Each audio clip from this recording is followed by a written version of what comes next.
October 24, 2024. Prophetic dream. I was in a building, or a house. I stood on a balcony level. There were two Indian girls. Talking, making fun of those who looked less fortunate. I said something in rebuttal to the way they giggled at me. They shut up. And then other people came down the stairs from the upstairs. They were part of the school, or institution. I walked with some kids down the street. After leaving an area, I had a bike, the motor went out. So I began to walk it. Through West Side. From train tracks. Leaving a white woman that thought I wanted her man. I told her I was married. Then they walked off. Someone tried to take my bike, I took it back, and went through West Side. To walk with my bike uphill. Then I saw kids at a park. We were trying to see what was being built at the park. Then we went off and away from the gate. I made sure the girl who jumped down in front of me was not hurt.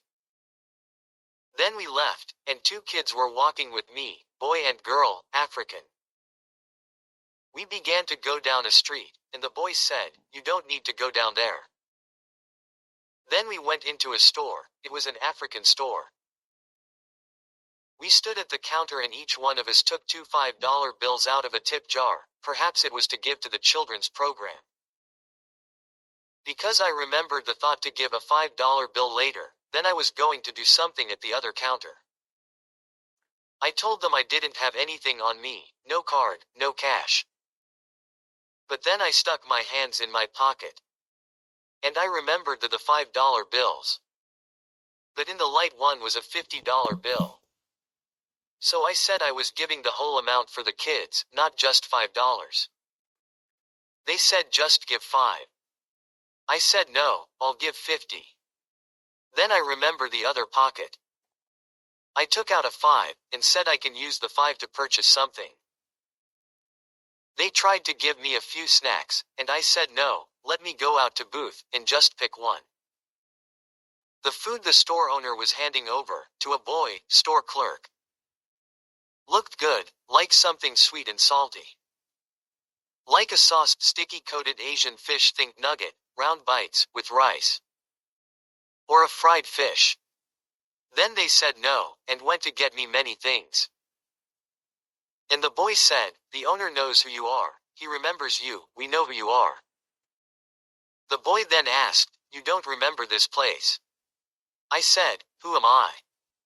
I said, "Oh, you mean when I came here before?" I went to that store, brought flyers, and I was coming back there a second time, with the boy and the girl. I sat in the spot, inside of the booth. And I looked down at the things they placed before me. Then I just sat. And I did not say anything more. As they did what they choose, decided, wanted, or had in mind, hard to do. Take away. The owner provides. Yahuah provides. Yahuah knows you. Yahuah remembers you. Yahuah remembers. And he and his little ones know who you are. The work you have done for his little ones. His seed, the least of these. And walking, going throughout the world.